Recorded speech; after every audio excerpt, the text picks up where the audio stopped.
Jemaat yang dikasihi Tuhan, baik yang onsite maupun online, apa kabar? Semuanya baik, haleluya, puji Tuhan. Luar biasa. Bulan ini tema kita murah hati atau generosity. Tuhan Yesus sudah memberi contoh bagaimana kita harus bermurah hati terhadap sesama kita. Apakah Anda bermurah hati? Siap, haleluya. Puji Tuhan. Selamat beribadah. Tuhan Yesus memberkati.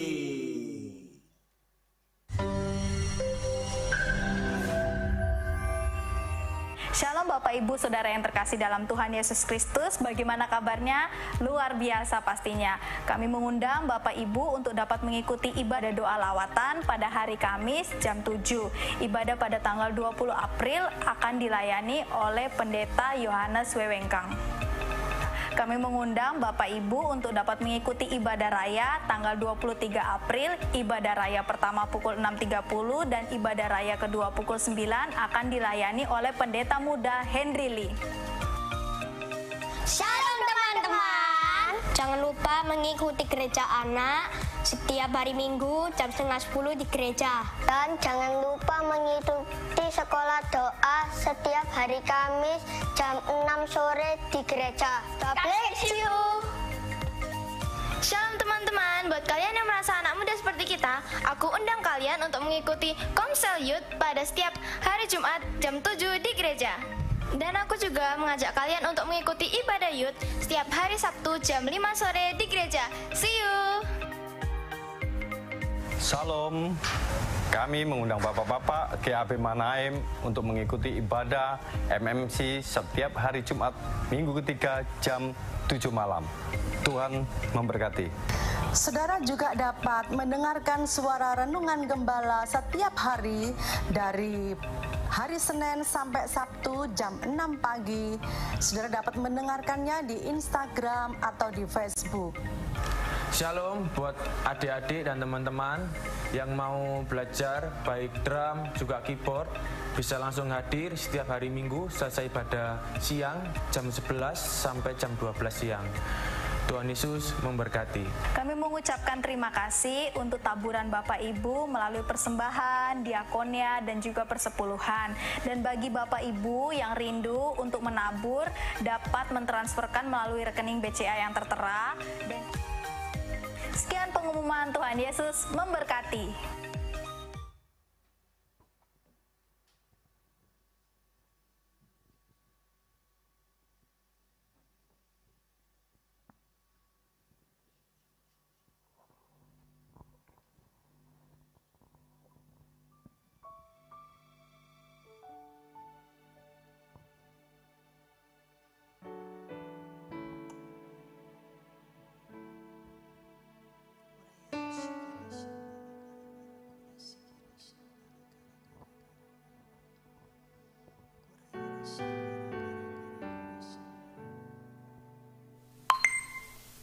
Shalom Bapak dan Ibu yang terkasih, puji Tuhan pada hari ini kita kembali ada di dalam rumah Tuhan. Mari kita siapkan hati kita rindu bersatu di dalam doa. Terima kasih Bapak, kalau pada saat ini kami boleh kembali Kau undang untuk masuk di dalam rumah-Mu. Ada di dalam pelataran-Mu Tuhan untuk sujud dan menyembah kepada Engkau. Tuhan, kami bersyukur kepadamu untuk kebaikan-Mu, untuk kasih setia-Mu Tuhan. Untuk pertolongan demi pertolongan yang Tuhan kerjakan dalam kehidupan kami. Kami sungguh bersyukur Tuhan. Pagi hari ini kami kagum akan Engkau. Kami bawa ucapan syukur kami kepadamu. Tidak ada Allah yang lain yang seperti Engkau Allah. Engkau Allah yang telah mati buat setiap kami. Dan Engkau Allah yang bangkit dari kubur-Mu Tuhan. Engkau dahsyat Tuhan, Engkau ajaib. Segala perbuatan-Mu adalah luar biasa. Sebab itu kami kagum akan Engkau Tuhan. Kami rindu memuji-muji Engkau dan menyembah kepadamu. Hanya di dalam nama Tuhan Yesus kami berdoa, kami siap menyembah-Mu. Amin. Mari Bapak dan Ibu kita datang kepada Dia. Allah yang dahsyat, Allah yang ajaib. Allah yang melakukan perkara-perkara yang luar biasa dalam kehidupan setiap kita. Amin. Engkau sungguh dahsyat Tuhan. Tidak ada Allah yang seperti Engkau. Kami bersyukur kepadamu.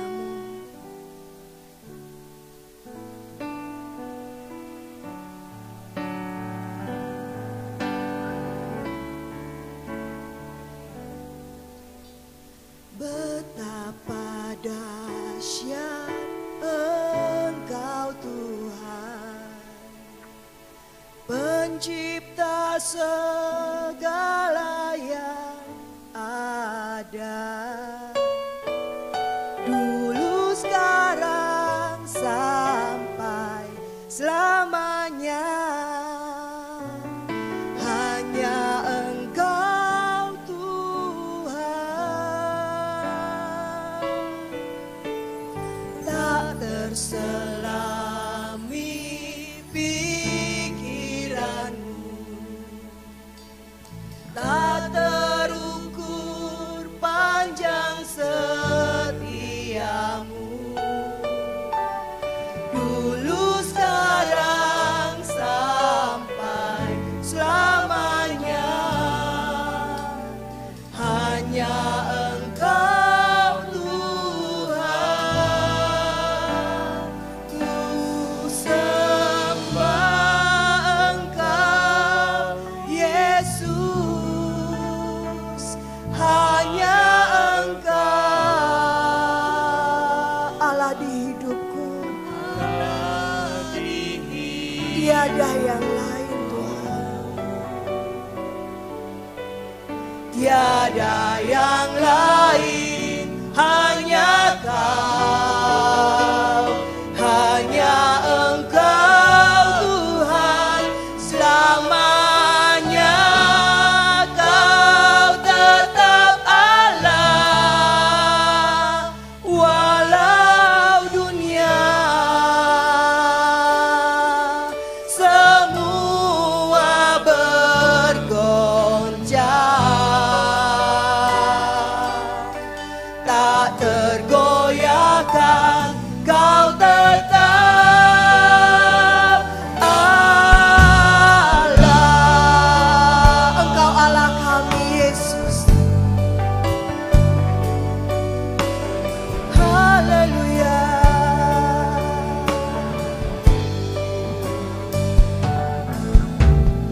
Betapa dahsyat Engkau Tuhan, Pencipta segala yang ada, dulu, sekarang, sampai selamanya. Hanya Engkau Tuhan, tak terselangi. Kami tidak dapat menyelami pikiran-Mu Tuhan, tak terukur panjang setiamu, dulu, sekarang, sampai selamanya. Hanya Engkau Tuhan, kami sembah, ku sembah Engkau Yesus. Hanya Engkau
pencipta langit dan bumi Tuhan. Tidak terselami jalan-jalan-Mu dalam kehidupan kami. Kami kagum akan Engkau Tuhan, akan kedahsyatan-Mu. Mari Bapak dan Ibu, angkat suara-Mu. Sembahlah Yesus.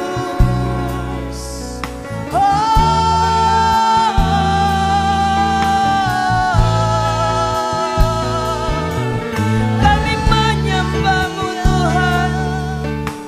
Engkau Allah yang hidup. Engkau Allah yang bangkit dari maut. Tidak ada Allah yang seperti Engkau. Kami muliakan, kami tinggikan nama-Mu, Yesus, Yesus. Engkau Allah yang dahsyat, Engkau Allah yang hidup. Tiada Allah yang seperti-Mu,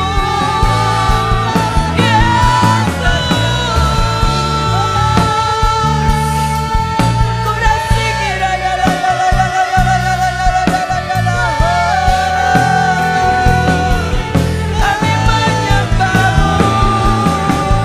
Haleluya,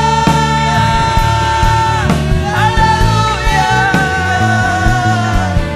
Kami menyembah-Mu Tuhan. Haleluya. Kami datang menyembah-Mu Tuhan. Kami angkat tangan kami di hadapan-Mu Tuhan. Kepada Allah yang dahsyat, Engkau Allah yang bangkit dari maut, Allah yang sanggup menyembuhkan kami, Allah yang menanggung dosa dan pelanggaran kami.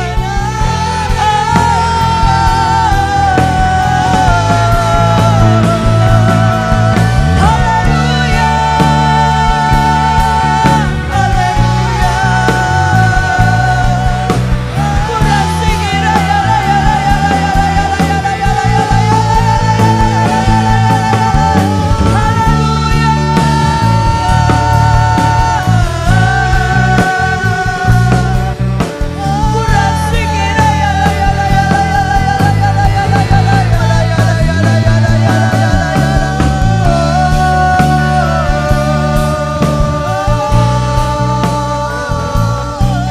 tiada yang seperti-Mu Tuhan. Haleluya, haleluya. Terima kasih Bapa. Terima kasih Tuhan. Engkau dahsyat Tuhan, besar perbuatan-Mu, ajaib.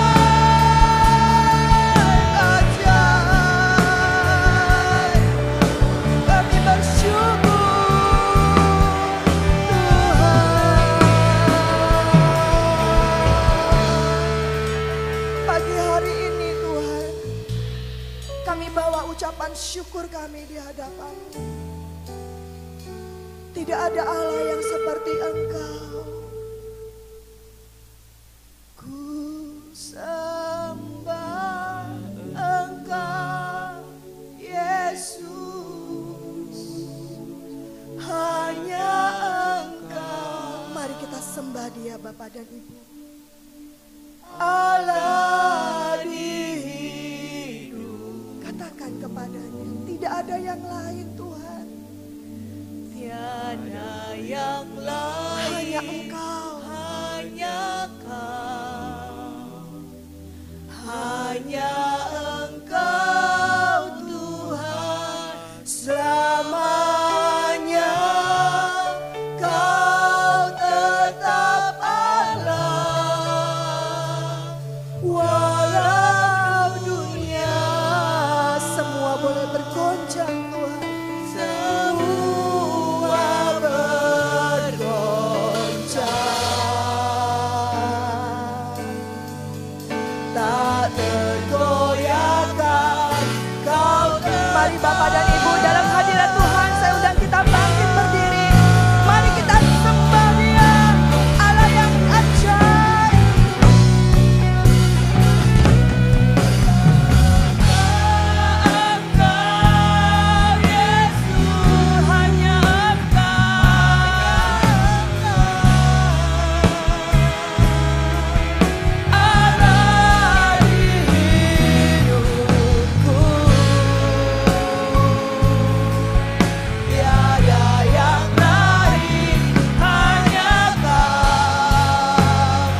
kasih langit, kasih-Mu dalam sedalam samudra Tuhan. Tuhan, kami bersyukur kepadamu. Tidak ada yang seperti Engkau, ajaib Engkau.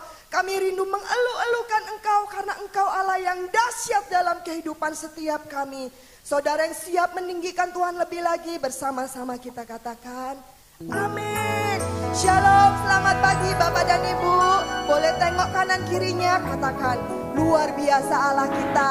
Buktinya apa Bapak dan Ibu? Engkau ada di sini pada pagi hari ini. Amin. Yes, mari kita tinggikan Dia. Tidak Allah, tidak ada Allah yang seperti Yesus.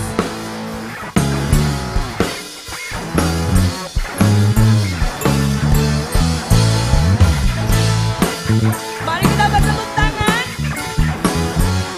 dengan penuh sukacita.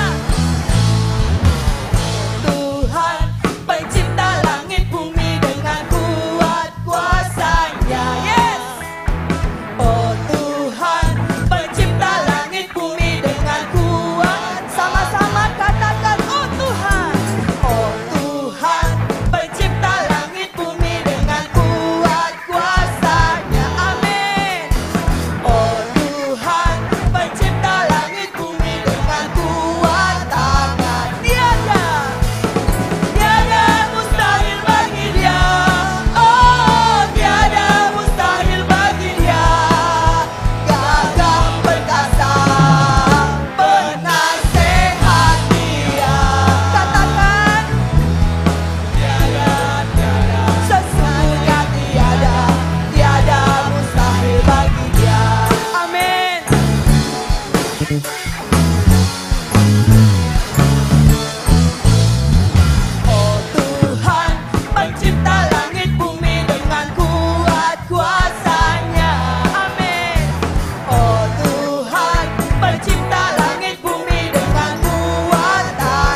memiliki Tuhan Yesus yang tidak pernah berubah?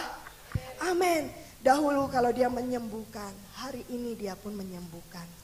Kalau dahulu dia begitu mengasihi umat manusia, hari ini pun dia sangat mengasihi saya dan saudara. Amin. Yes, silakan duduk Bapak dan Ibu. Terima kasih Bapak. Terima kasih Tuhan Yesus. Untuk kasih-Mu yang tidak pernah berubah. Untuk tubuh dan bilur-bilur-Mu yang tercapik-capik sehingga bilur-bilur-Mu sanggup menyembuhkan kami. Asal kami percaya kepadamu. Tuhan, betapa besar kasih-Mu bagi setiap kami. Kalau pada pagi hari ini kami rindu menabur di tempat ini, Tuhan berkati setiap kami. Tuhan yang mencukupkan segala keperluan kami. Kalau Engkau mau mati bagi kami, Tuhan, apalagi masalah berkat, pasti Tuhan memberkati kami. Tuhan yang mencukupkan kami. Kami juga menyiapkan hati kami untuk kebenaran firman-Mu Bapa. Berkata-kata bagi kami secara pribadi. Dalam nama Tuhan Yesus. Amin. Persembahan dapat dijalankan.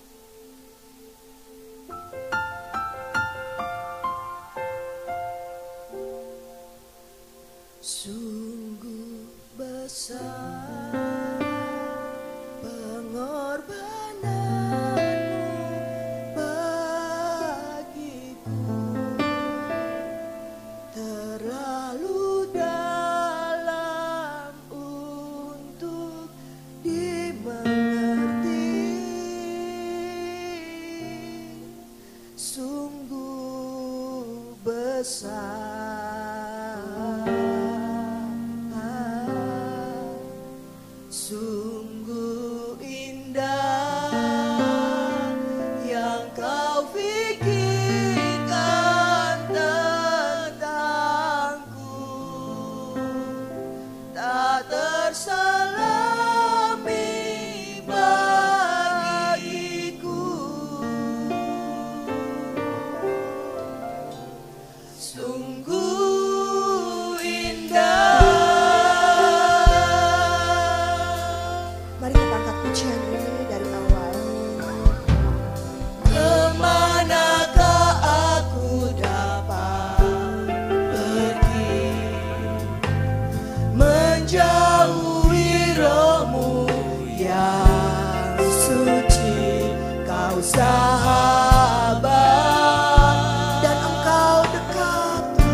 dan Kau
dekat.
besar Tuhan, pengorbanan-Mu buat setiap kami.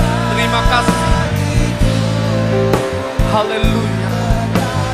Terlalu dalam Tuhan untuk kami bisa mengerti.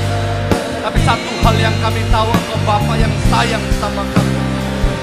Haleluya.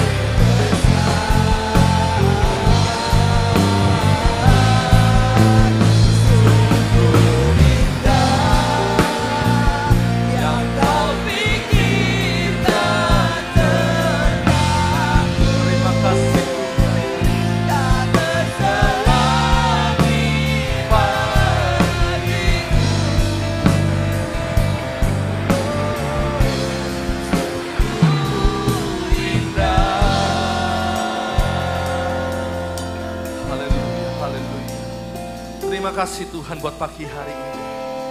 Di pagi yang indah, di pagi yang luar biasa, sukacita kami sempurna karena Engkau. Bukan karena sekedar kami bisa bangun seperti hari-hari yang biasanya, tetapi karena pagi hari ini kami mendapatkan hak yang istimewa. Boleh ada di dalam hadirat-Mu, boleh datang menyembah-Mu, Bapa yang hidup, yang mengasihi kami. Terima kasih Tuhan. Dan tiba saatnya kami juga rindu mendengar suara-Mu. Mari berbicaralah buat masing-masing kami, supaya hidup kami ke depan semakin persis seperti yang Tuhan mau, mengalami segala yang baik atas hidup kami di bumi, dan kelak ketika Tuhan panggil kami pulang, surga sudah menanti. Kami rindu Tuhan mengalami kehidupan kekristenan yang sesungguhnya. Mari berbicaralah, tuntun kami, urapi hamba-Mu untuk menyampaikan segala sesuatu yang Tuhan mau.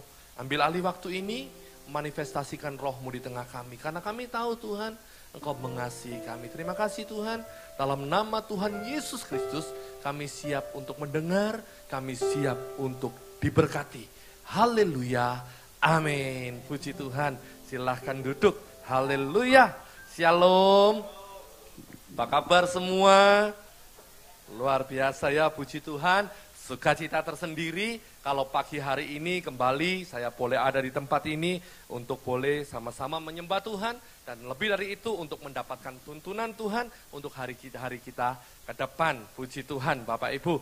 Setiap kali saya menyampaikan firman Tuhan selalu ada satu peraturan yang saya bawa, dan pagi hari ini juga saya punya peraturan yang sama untuk Bapak Ibu yang ada di tempat ini. Karena saya rindu setiap kita diberkati oleh firman Tuhan. Sebelum saya kasih tahu peraturannya, saya mau tanya dulu.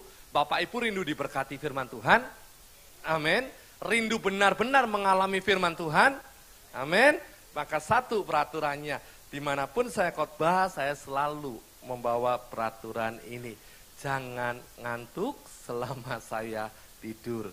Kalau sampai ketahuan ngantuk, saya tidak pernah sungkan, tak tangkep, maju ke depan foto bareng sama saya.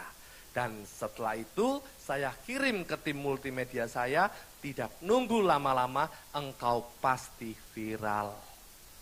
Kenapa? Karena kedapatan ngantuk waktu saya khotbah. Saya sebagai pembicara, sebagai hamba Tuhan tidak pernah neko-neko, tidak pernah tanya jemaatnya berapa, begini ada dapat apa, enggak pernah. Permintaan saya cuma satu, jangan ngantuk waktu firman Tuhan disampaikan. Setuju? Setuju, enggak setuju, pokoknya tak lakukan. Sampai belakang pun saya masih bisa melihat. Awas kalau sampai saya khotbah, Bapak Ibu tidur ya. Sekarang ngomong dulu kanan kiri, jangan tidur gitu. Awas nanti ditangkap, maju ke depan. Dan jangan ada yang sakit hati ya, karena saya sudah ngomong di awal, saya sudah ngomong di depan, awas kalau sampai sakit hati. Puji Tuhan, kita masuk kepada firman Tuhan. Bapak Ibu siap diberkati? Sungguh ya? Siap diberkati? Ngomong dulu sekali lagi kanan kiri, kamu pasti diberkati. Puji Tuhan.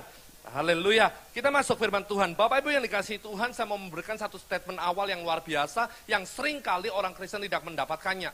Saya katakan dengan tegas, engkau dipanggil bukan cuma untuk memenuhi gereja, tapi engkau dipanggil untuk memenuhi surga.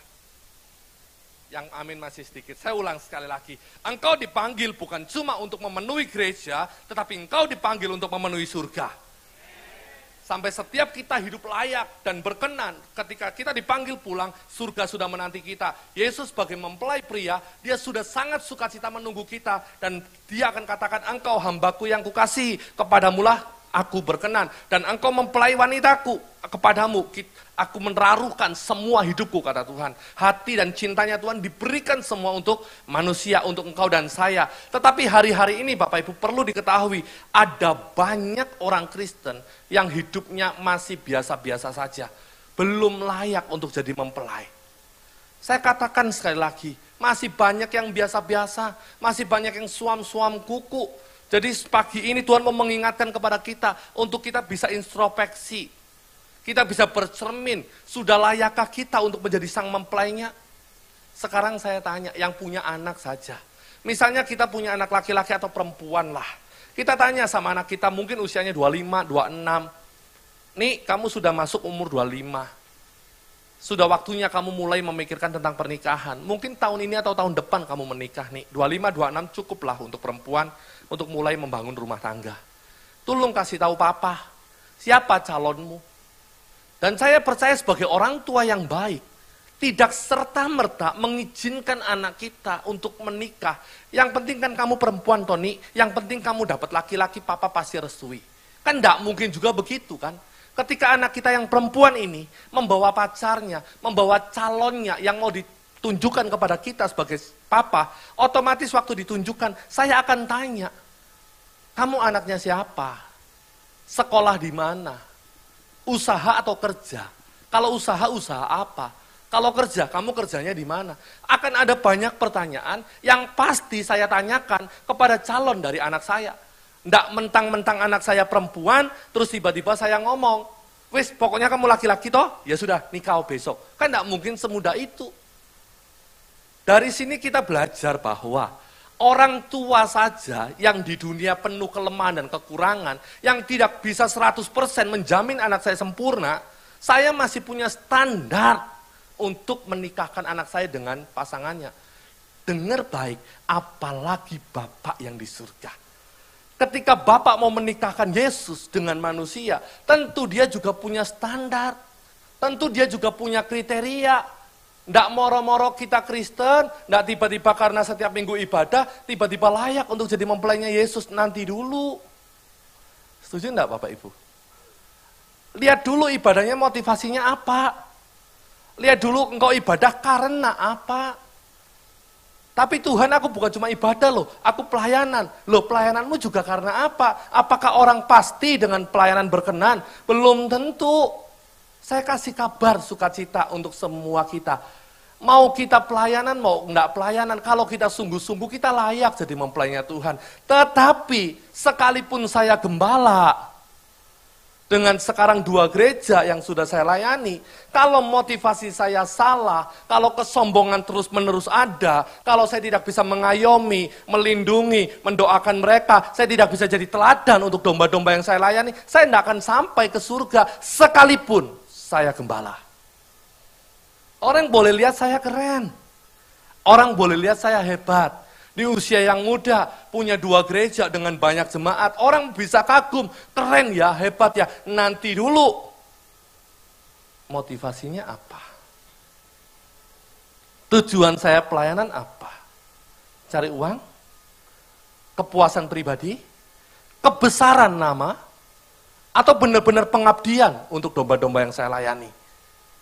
Saya bisa tipu Bapak Ibu semua, tapi saya tidak pernah bisa tipu Tuhan.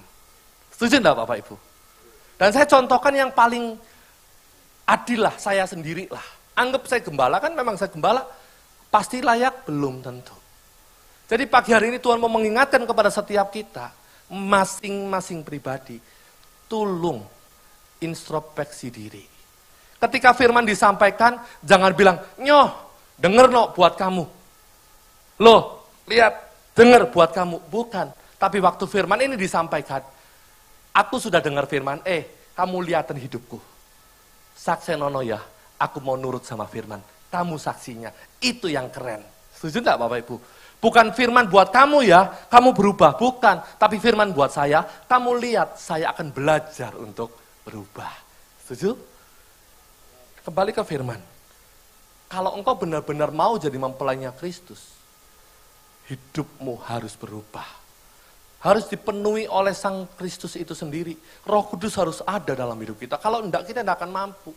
Karena ada standarnya, ada kriterianya. Sebelum saya lanjutkan, saya mau tanya, Bapak Ibu benar-benar enggak sih mau masuk surga?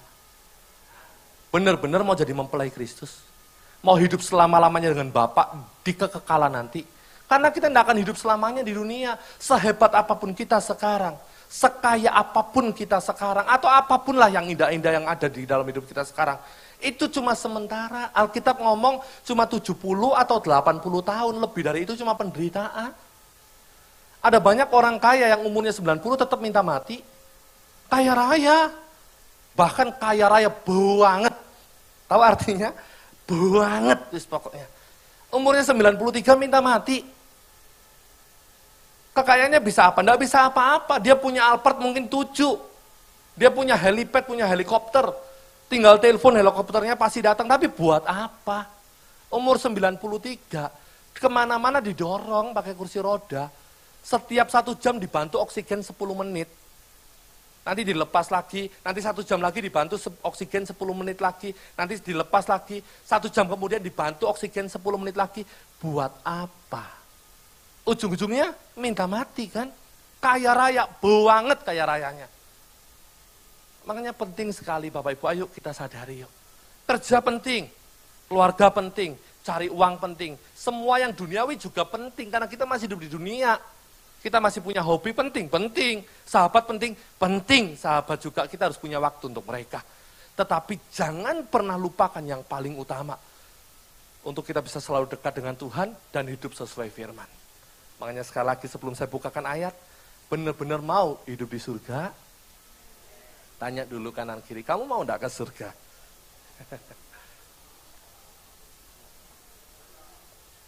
Sekarang tanya yang belakangnya, tanya, kamu mau enggak ke surga?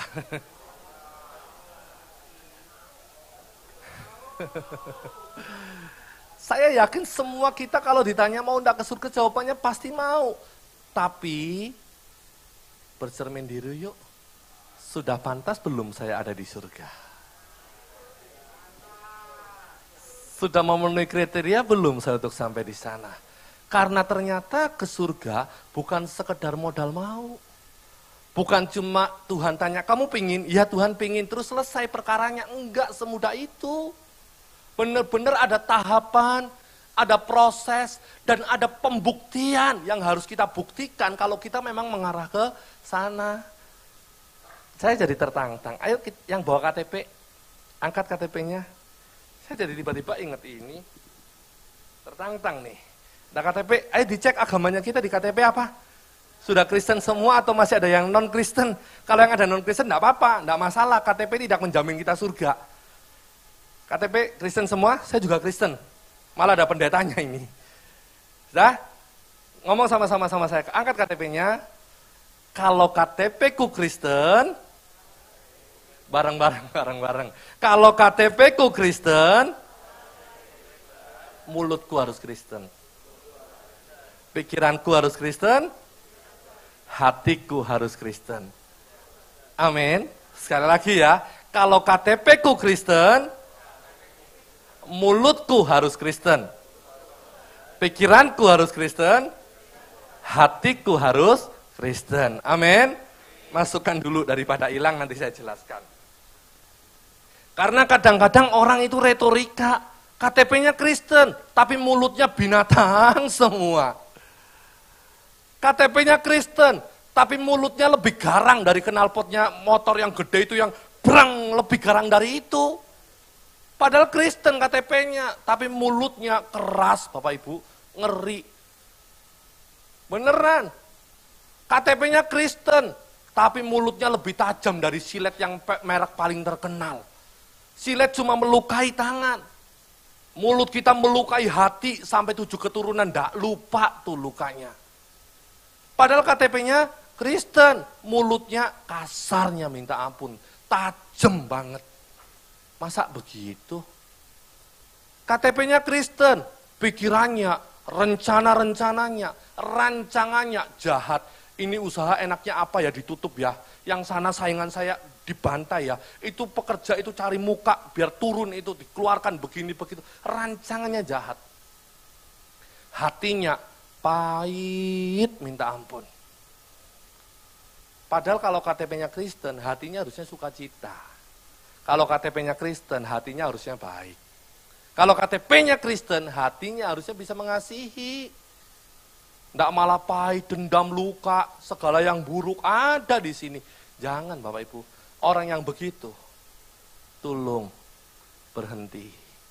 Tuhan tidak pernah mau punya mempelai yang sekedar pingin jadi mempelainya.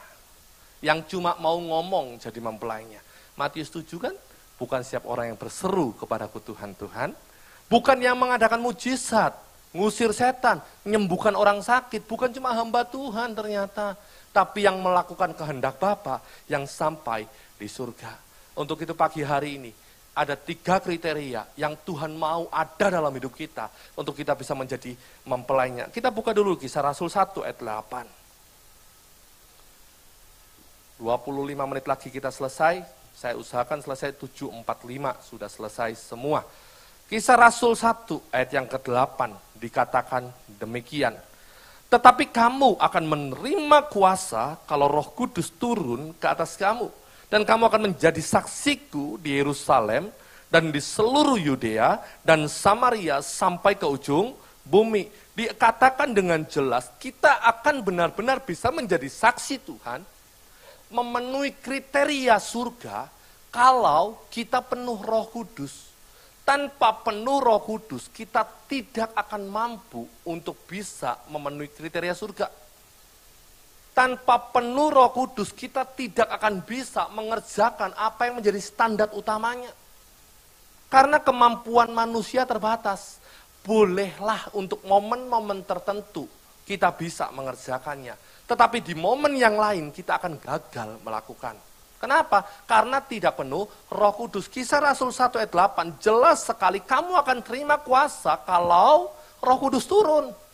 Berarti kalau Roh Kudus tidak turun, kalau engkau tidak penuh Roh Kudus, kalau engkau tidak punya Roh Kudus, tidak akan bisa. Punya kuasa, menerima kuasa, terjemahan lain menerima kemampuan.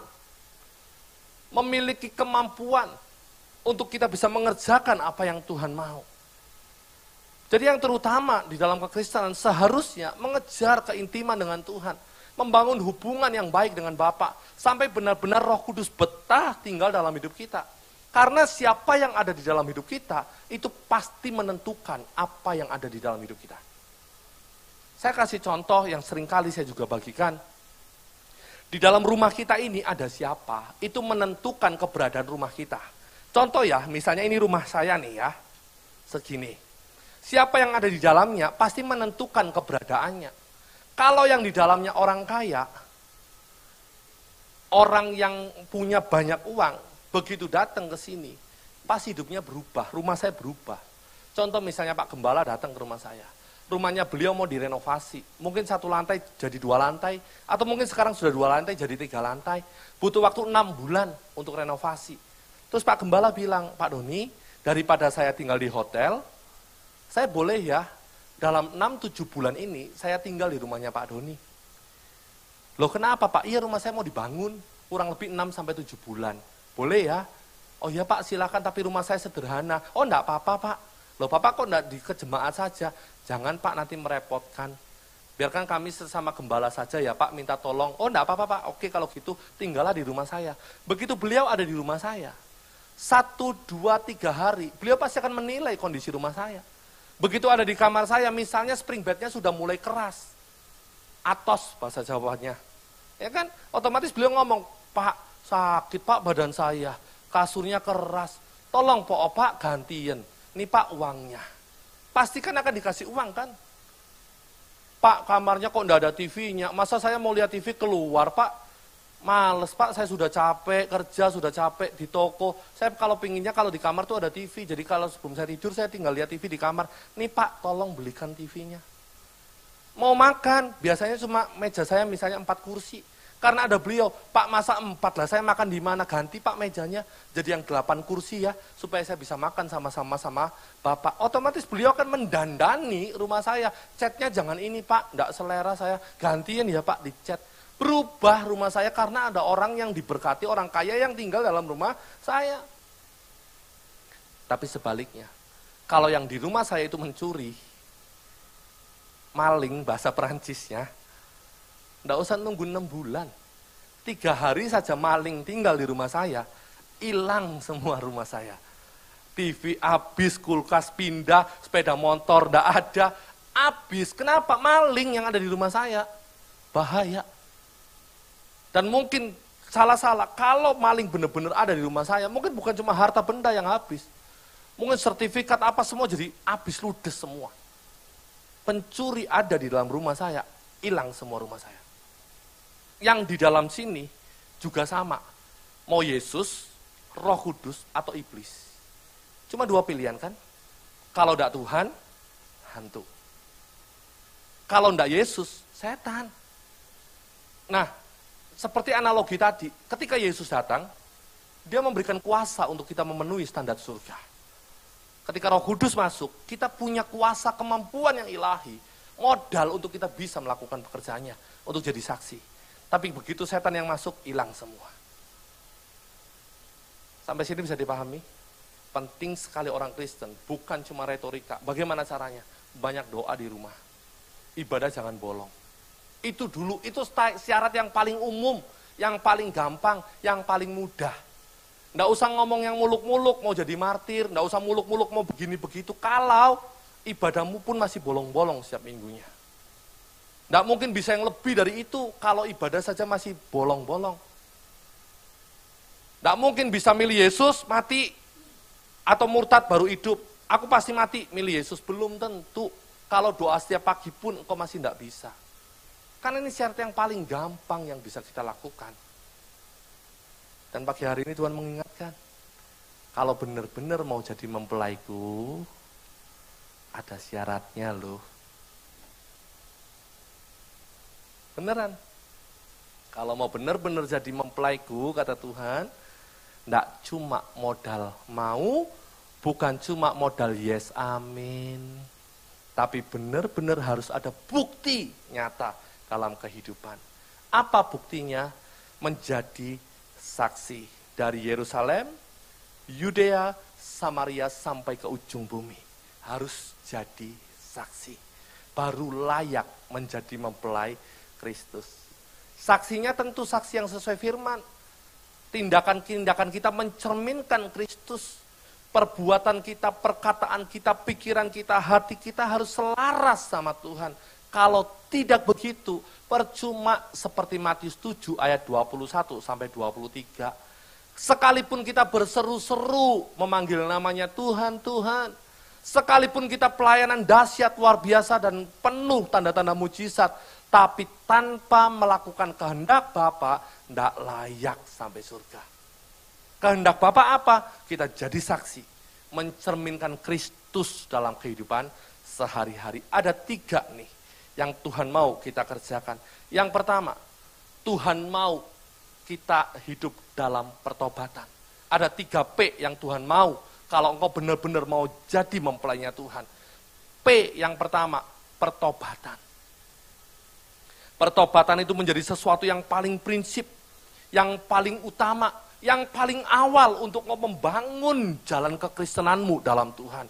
Karena kekristenan bukan cuma tentang ibadah, kekristenan bukan tentang hebatnya melayani, kekristenan tentang pertobatanmu setiap hari dalam kehidupan di luar gereja. Ada hidup yang berbeda, pertobatan ketika saya merenung, Tuhan kasih inspirasi, pertobatan itu harus bisa berhenti dari dosa. Dan melakukan yang sebaliknya. Saya ulang sekali lagi. Pertobatan yang Tuhan mau, kita berhenti melakukan dosa. Bahkan bukan cuma sampai berhenti, tapi Tuhan mau kita melakukan yang sebaliknya. Jadi kalau dulu kita pemarah, garang, kasar, bukan cuma berhenti marah, tapi kita harus bisa lebih mengasihi orang lain. Bisa lebih sabar, bisa lebih peduli sama sesama. Itu pertobatan yang sesungguhnya. Pertobatan itu balik arah. Kalau pertama mengarah ke sana, karena bertobat bukan cuma berhenti, tapi tetap ngadep sana.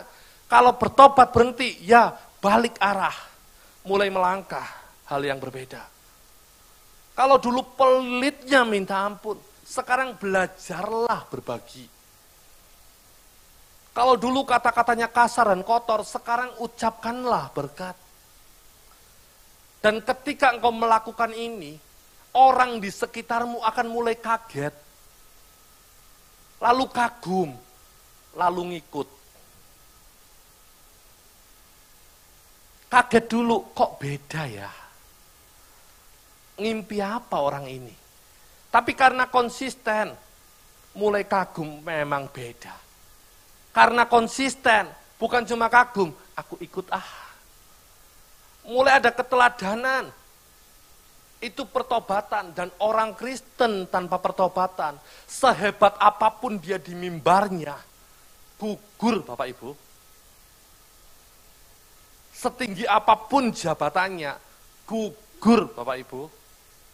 Selama apapun usia kekristenannya, gugur tanpa adanya pertobatan. Karena kekristenan itu keserupaan dengan Kristus.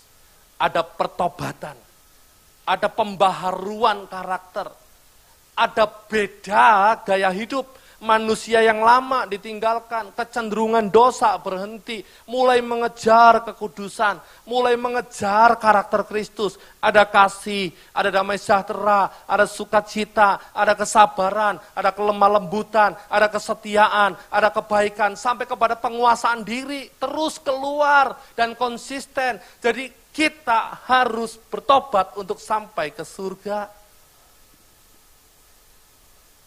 Untuk hamba-hamba Tuhan juga berbenah, termasuk saya. Saya sering kali, bahkan hampir setiap malam, Tuhan saya salah apa ya hari ini. Karena firman Tuhan juga ngomong, awasilah dirimu dan ajaranmu. Jangan setelah nanti kamu khotbah terjadi sesuatu. Karena pendeta juga manusia. Bisa enggak jatuh? Bukan cuma bisa, sangat bisa. Kita harus bertobat setiap hari. Tapi tidak akan pernah bisa bertobat, meninggalkan kedagingan, hawa nafsu, dan keangkuhan hidup tanpa adanya Roh Kudus. Karena dosa itu selaras dengan maunya daging. Dosa itu nikmat, enak, dan itu selera kita. Sebagai manusia, seleranya dosa. Hanya bisa melakukan penentangan terhadap dosa, melawan dosa kalau ada Roh Kudus. Makanya ayat paling utama tadi, Kisah Rasul 1 ayat 8, kita harus penuh Roh Kudus dulu, baru bisa bertobat. Mau berhenti ngerokok, susahnya setengah mati, dan tidak akan pernah bisa sampai engkau benar-benar konsentrasi sama Tuhan. Hidup dalam pertobatan sesungguhnya, penuh Roh Kudus, baru bisa hidup dalam pertobatan yang sesungguhnya. Mau berhenti misu, tidak akan bisa kalau tidak penuh Roh Kudus. Gimana caranya? Bangun dirimu dekat dengan Roh Kudus. Dan dekat dengan orang-orang yang serupa, yang sama penuh-penuh Roh Kudus, nanti nular kebaikan itu. Berhenti. Yang kerja, yang masih suka tipu-tipu waktu. Saya itu paling ngenes sekarang. Saya kasih tahu ya Bapak Ibu, teman-teman saya di Mojokerto, teman-teman saya di Surabaya, para pengusaha, sudah mulai malas mempekerjakan orang Kristen jadi pegawainya. Kenapa? Ternyata lebih buruk daripada yang non-Kristen.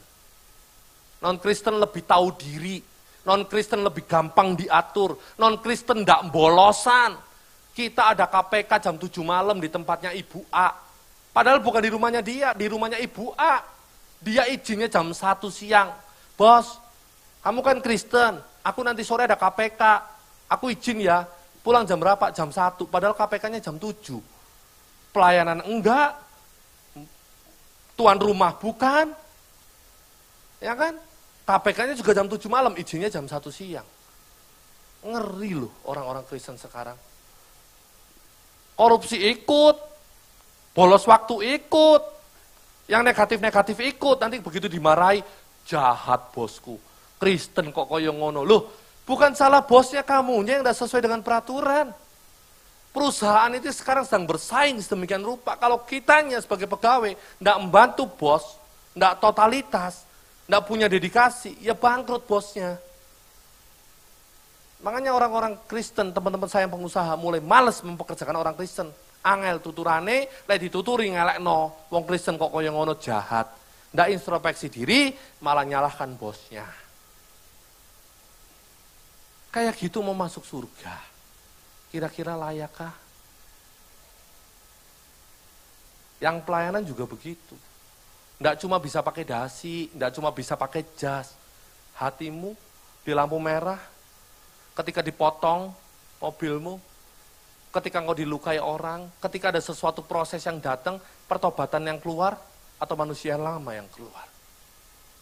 Harus konsisten Bapak Ibu. Firman Tuhan pagi hari ini serius loh. Kalau engkau benar-benar mau masuk surga, perhatikan hidupmu dengan lebih lagi. Bukan cuma KTP yang Kristen. KTP tidak bisa menjamin masuk surga. Tapi hidup dalam pertobatan. Beda arah. Itu penting. Dulu manusia lama, dulu hamba dosa, sekarang hamba kebenaran. Sekarang ikut Tuhan sungguh-sungguh. Itu baru tuh surga. Tanpa pertobatan, gugur semua atribut rohanimu. Gugur. Yang kedua. Pertama, pertobatan. P yang kedua. Tuhan mau kita hidup dalam pelayanan. Baru mulai pelayanan. Loh Pak, tadi katanya pelayanan tidak penting. Iya, tidak penting. Kalau tidak ada pertobatan. Loh Pak, katanya pelayanan gugur. Benar gugur kalau tidak ada pertobatan. Tetapi setelah engkau bertobat dan konsisten bertobat, yang hanya bisa dilakukan oleh Roh Kudus dalam hidupmu, baru setelah itu masuk level yang lebih tinggi. Pelayanan. Pelayanan itu penting. Dan pelayanan tidak akan pernah bisa maksimal tanpa urapan dari Roh Kudus. Tidak bisa. Ciri-cirinya apa orang yang pelayanan penuh dengan Roh Kudus? Sebelum saya masuk ke cirinya, saya diingatkan Tuhan. Orang yang penuh Roh Kudus bukan cuma mampu bertobat, tapi juga mampu melayani. Dan pelayanan yang Tuhan mau bukan sekedar tanggung jawab, tetapi pengabdian. Orang yang penuh Roh Kudus dalam hidupnya, dia mampu mengabdi dalam pelayanannya, bukan cuma tanggung jawab. Beda Pak, beda. Kalau tanggung jawab, yang penting aku WL. Masalah mimbar berantakan, masalah sampah di mana-mana, masalah jemaat A berangkat jalan kaki, aku enggak peduli. Yang penting kan aku WL. Tapi kalau pelayanan pengabdian, dia peka terhadap sekitarnya. Dia memberi lebih dari sekedar aturan yang ada. Kalau gereja menetapkan kita 6:30 ibadah, jam 6 kita sudah datang. Kita sudah mulai lihat apa ya yang kurang. Aku harus gimana ya sekarang. Memang gereja 6:30 mulai, tapi jam 6 saya datang dulu. Tuhan ini aku mau pelayanan, urapi ya Tuhan. Pengabdian itu selalu memberi lebih dari sekedar aturan. Pengabdian itu selalu punya hati untuk sesama. Bukan cuma tanggung jawabnya yang beres, yang penting kan aku WL. Mau kamu jalan kaki, mau kamu sakit, mau kamu apa, enggak peduli aku. Tidak begitu. Kita punya hati untuk sesama. Biasanya yang begini cuma gembala sama koordinator ibadah. Kamar mandi airnya penuh enggak ya? Loh Pak, tugasku cuma main bass. Mau kamar mandi airnya meluber lah. Mau kamar mandi kotor, airnya kosong lah, terserah, bukan bagianku. Loh, kan kok masih punya waktu, kenapa enggak bisa memberi lebih? Lah enak Pak gembalanya. Loh, ikut Tuhan itu sistemnya borongan. Bukan cuma harian, bukan cuma sesuai tanggung jawab. Sama-sama 7 hari dalam 1 minggu. Tapi yang satu dapat 35 karung ibaratnya untuk Tuhan, yang satu 7 karung untuk Tuhan. Upahnya besar mana? Ya besar yang 35 karung. Kenapa? Ya karena dia borongan dapatnya 35 karung. 1 hari dia dapat 5 karung. Kali 7, 35. Yang satu hari 1 karung. 7 hari cuma 7 karung. Ya berkatnya sedikit.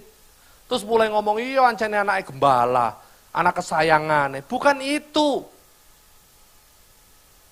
Karena kitanya totalitas, ikut Tuhan itu borongan Bapak Ibu. Kerja borongan, tahu kerja borongan?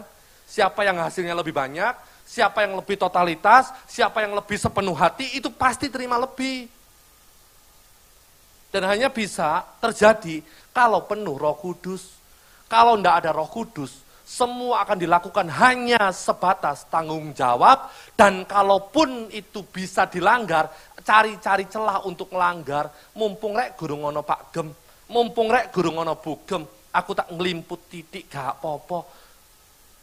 Cawik-cawik dosa dikit gak apa-apa, main-main dosa dikit gak apa-apa, gak ada gembala kok gak tahu.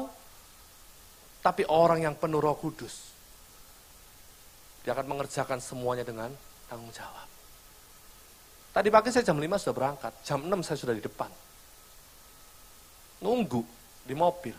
Saya sempat berdoa dulu di mobil, Tuhan urapi pelayanan saya hari ini. Ya kan? Saya gembala, saya ngecek gereja di mana saya melayani aman, dah semua pembicaranya sudah datang, dah kurang apa begini, saya ngecek semua. Bukan sekedar tanggung jawab. HP saya tidak pernah mati, mau jam berapapun telepon, iya. Bahkan maaf kata ya, jemaatnya orang dari Medowo Kandangan, jam 11 malam, nelpon saya, tak pikir kenapa kok nelpon saya. Apa yang terjadi? Sapinya kembung Bapak Ibu tengah malam, saya dibanguni untuk doakan sapi. Astaga, bukan jemaat saya lagi. Saya kira ada apa? Pak, saya diberkati dengan khotbahnya Pak Doni, boleh jadi sahabat? Boleh, saya minta nomor teleponnya, silakan. Ternyata beberapa waktu kemudian, ya memang tidak deket, waktunya agak panjang. Mungkin hampir 1 tahun, tidak sampai sih. Cuman berapa bulan gitu loh. Minta doa, gara-gara sapinya kembung tengah malam salah kasih makan. Dimintai doa saya, loh memangnya saya pendeta sapi tah. Ya kan, tidak pernah tidur. Anak manusia tidak punya tempat untuk meletakkan kepalanya. Kenapa? Tanggung jawabnya banyak. Yesus bukan tidak punya bantal Bapak Ibu. Yesus punya bantal. Tapi kenapa dicatat tidak punya tempat untuk meletakkan kepalanya? Karena dia punya tanggung jawab yang berat, yang banyak, yang besar, yang harus dikerjakan secepatnya. Jadi seolah-olah dia tidak bisa tidur, seolah-olah, sekalipun dia pasti tidur. Dia manusia juga kok, sekalipun dia juga Allah. Tapi dia kan dalam sisi kemanusiaannya dia tidur, dia lapar. Tapi seolah-olah dia tidak pernah tidur, tanggung jawabnya banyak. Jadi kalau engkau mau jadi mempelainya Tuhan, hidup dalam pertobatan itu prinsip utama yang paling penting, yang paling dasar. Pertobatan dulu. Setelah itu, baru pelayanan. Jangan dibolak-balik. Jangan dibolak-balik. Tapi juga jangan berhenti sampai pertobatan, aku tidak mau melayani. Karena percuma melayani ternyata tidak ada upahnya. Loh siapa bilang? Pelayanan itu besar upahnya. Kalau disertai dengan pertobatan yang sungguh. Dan yang ketiga, yang terakhir. Bisa dipahami ya? Untuk bisa masuk surga, ada kriterianya, ada standarnya, ada bukti yang harus dibuktikan. Baru benar-benar sah masuk surga. Dengan cara penuh Roh Kudus dulu, nanti Roh Kudus yang memampukan kita mengerjakan bukti itu keluar. Mengerjakan apa? Pertobatan dulu. Bukan cuma berhenti dari dosa, tapi mengerjakan yang sebaliknya. Dan konsisten. Semakin nyata buah pertobatan itu. Sampai orang di sekitarmu kagum. Bukan kau yang ngomong, aku saiki sabar. Keinjek dikit, dasar kecoanya keluar. Keinjek dikit, dasar matamu pindah ya. Kok enggak nontok ono sikilku, kasar. Enggak begitu. Pertobatannya konsisten terus menerus. Semakin besar. Setelah itu, setelah ada pertobatan, baru pelayanan. Harus masuk dalam pelayanan. Loh Pak, aku enggak berani megang mic. Ya pelayananlah kunjungan. Ya pelayananlah doa di rumah. Ya apalah, nyapu gereja lah, pelayanan kan. Noto kursi lah, pelayanan kan. Kamar mandi airnya luber-luber, tutuplah airnya, itu pelayanan. TV-nya kotor, lapi, itu pelayanan. Jemaat sakit, kunjungi, itu pelayanan. Ada jemaat lagi naik sepeda motor, sama-sama sejenis ya. Kalau lawan jenis tidak usah. Laki-laki sama laki-laki, dia jalan kaki, bantu. Perempuan sama perempuan, bantu. Tapi tidak boleh kalau perempuan laki-laki bantu, tidak boleh. Bahaya nanti. Itu pelayanan, kan pelayanan kan banyak. Di luar sana hidupmu baik, itu pelayanan. Dan yang ketiga, yang terakhir, pemenang jiwa. Ini standar kekristenan yang paling tinggi. Yang Tuhan mau ada dalam calon mempelainya. Karena amanat agung jelas. Pergilah, jadikanlah semua bangsa menjadi muridku, kita harus bisa memuridkan orang lain, bisa memenangkan jiwa. Dan ayat yang lain berkata, kalau satu orang bertobat, seluruh surga bersukacita. Kado yang paling indah yang Tuhan mau engkau berikan kepadanya sebagai kado untuk mempelai pria, itu dengan kita memenangkan jiwa-jiwa untuk Tuhan. Ini kekristenan yang paling tinggi, standar yang paling besar, memenangkan jiwa. Kita tidak akan pernah bisa memenangkan jiwa kalau tidak penuh Roh Kudus. Kita bisa melayani 15 tahun, tapi belum tentu ada jiwa dari non-Kristen bisa ke Kristen. Belum tentu. Loh Pak, tapi kan ada aturan pemerintah. Ya hati-hatilah. Minimal apa sih? Kamu doakan terus-menerus. Mungkin kita belum bisa penginjilan yang benar. Daripada salah, nanti kan pidana.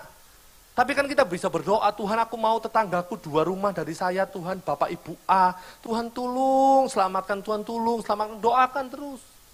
Ada hati untuk memenangkan jiwa terus menerus. Kalau engkau punya hati untuk memenangkan jiwa, cepat atau lambat Tuhan anugerahkan kau bisa. Kenapa tidak pernah memenangkan jiwa? Kenapa tidak pernah bisa caranya? Karena tidak pernah mau. Coba mau, pasti bisa. Saya ulang sekali lagi, coba mau, pasti bisa. Dan kemauan yang utama hanya bisa lahir kalau penuh Roh Kudus. Kita tiba-tiba dimampukan Tuhan untuk punya selera memenangkan jiwa. Untuk punya hikmat memenangkan jiwa. Karena Roh Kudusnya ada dalam hidup kita. Roh Kudus itu aktif, tidak mungkin tinggal diam. Jadi kalau orang Kristen tidak pernah mau memenangkan jiwa, malah melukai jiwa murtad dari gereja, dipertanyakan kekristenannya.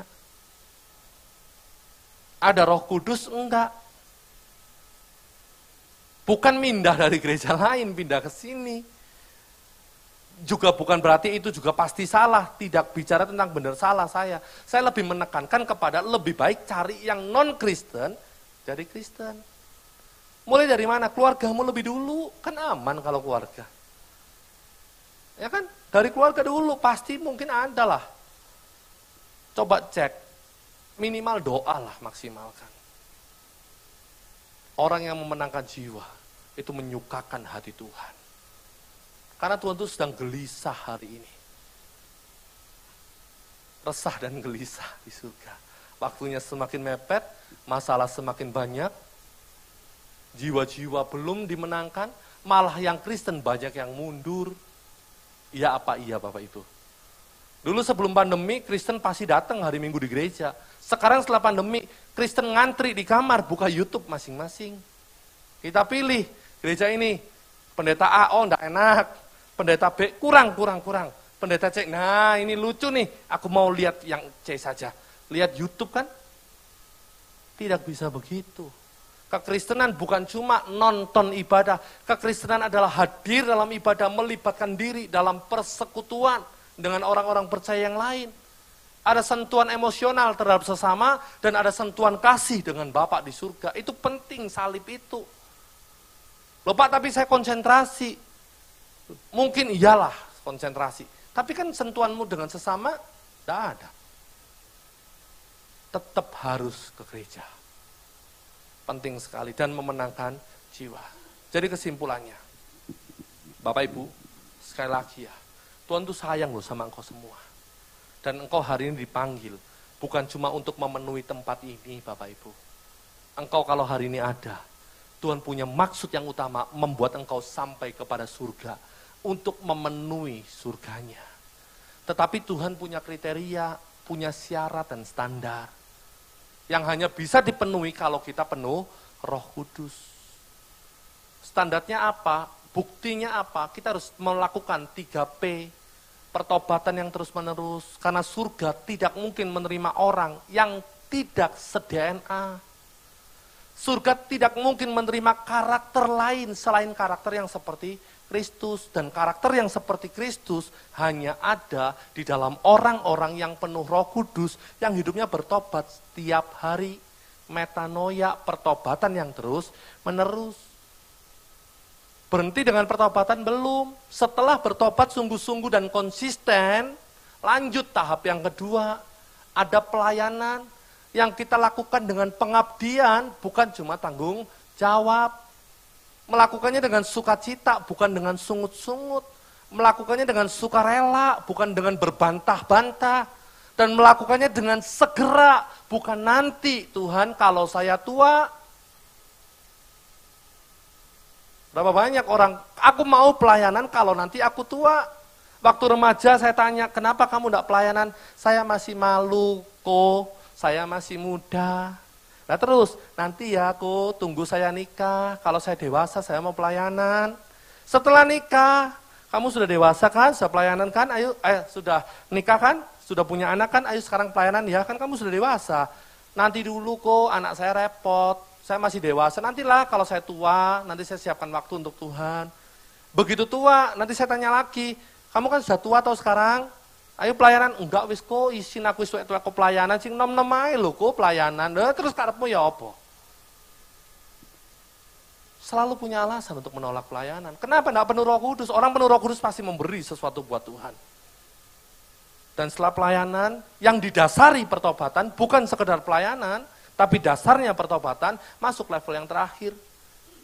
Menjadi pemenang jiwa. Pelayananmu akan menjadi sempurna ketika kamu mempertobatkan 1 orang, 2 orang, dan seterusnya. Keren loh orang yang kayak gitu.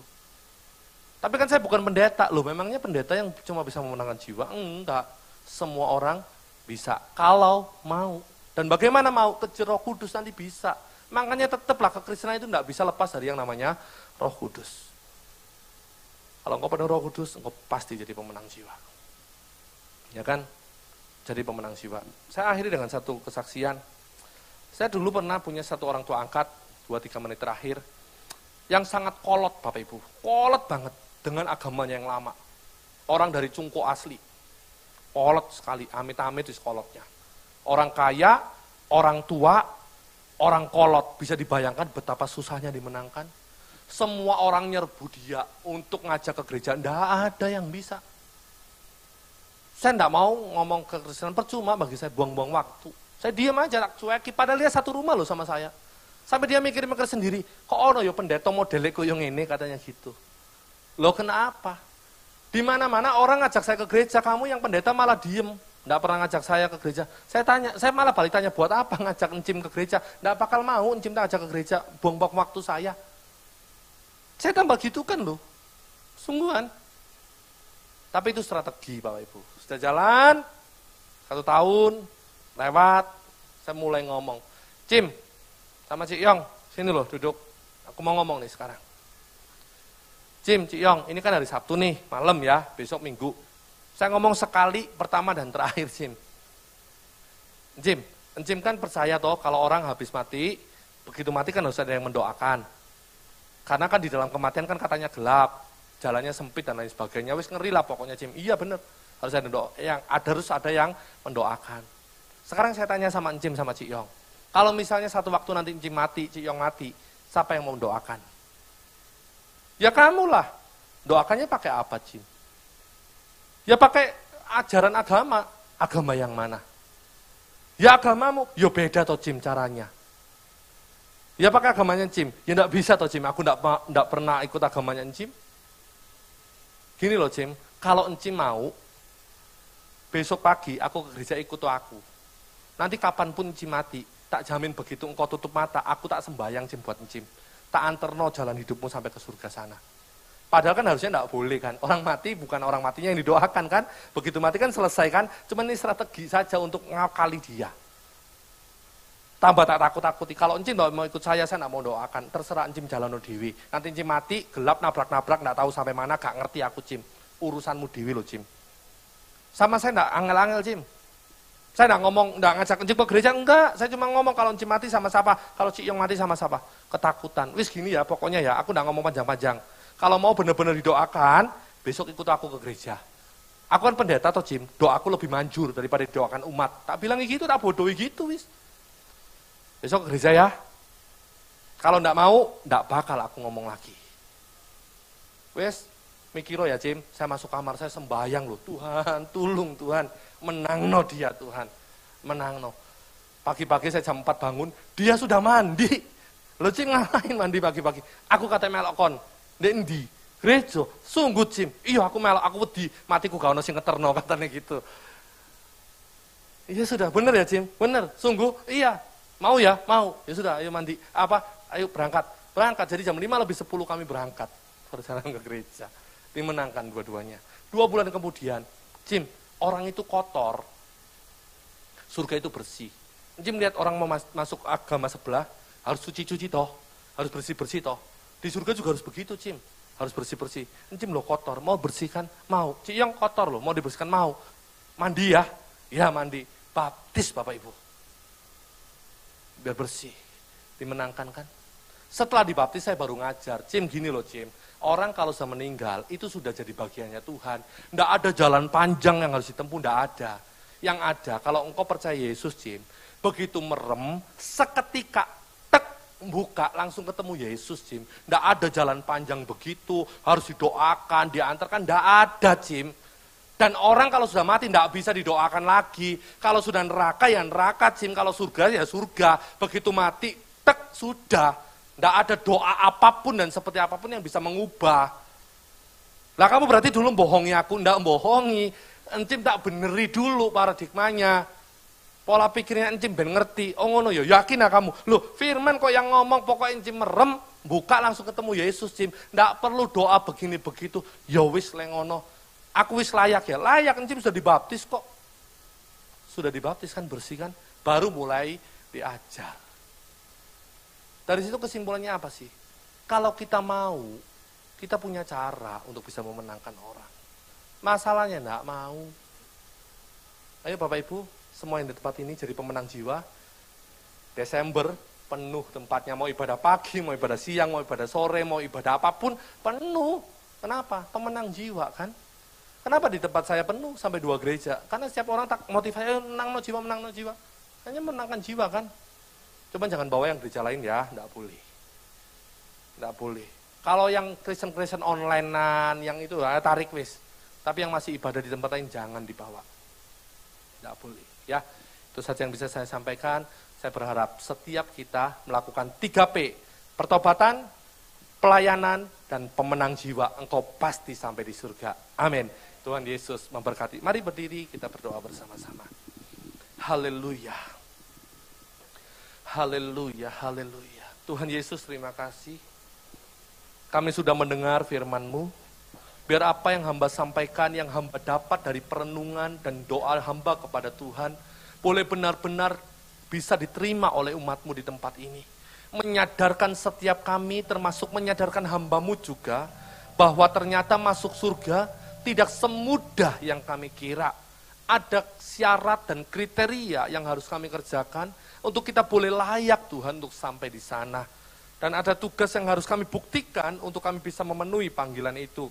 Menjadi hidup dalam pertobatan, hidup dalam pelayanan, dan yang terakhir Tuhan, kami menjadi pemenang jiwa. Biar sungguh-sungguh kami boleh melakukan itu, sehingga kami boleh layak sampai di surga-Mu. Dan yang terpenting, mari pagi hari ini, penuhi kami dengan Roh Kudus-Mu yang akan melakukan dan mengerjakan semua itu. Terima kasih Tuhan, dalam nama Tuhan Yesus Kristus kami terima firman ini. Haleluya, haleluya, amin. Tuhan Yesus memberkati. Saya kembalikan.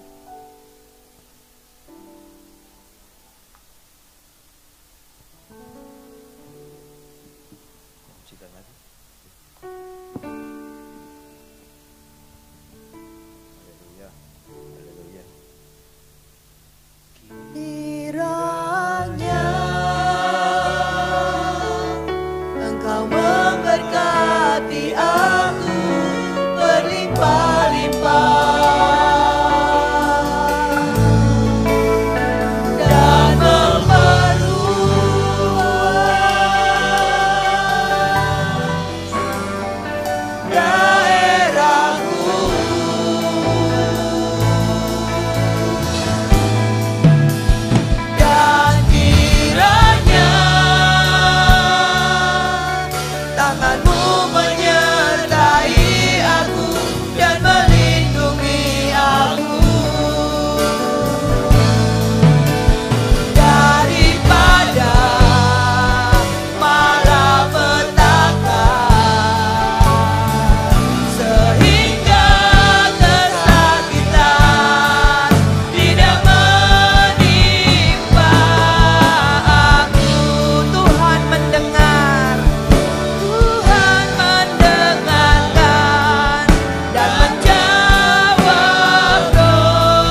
Terima kasih Tuhan Yesus.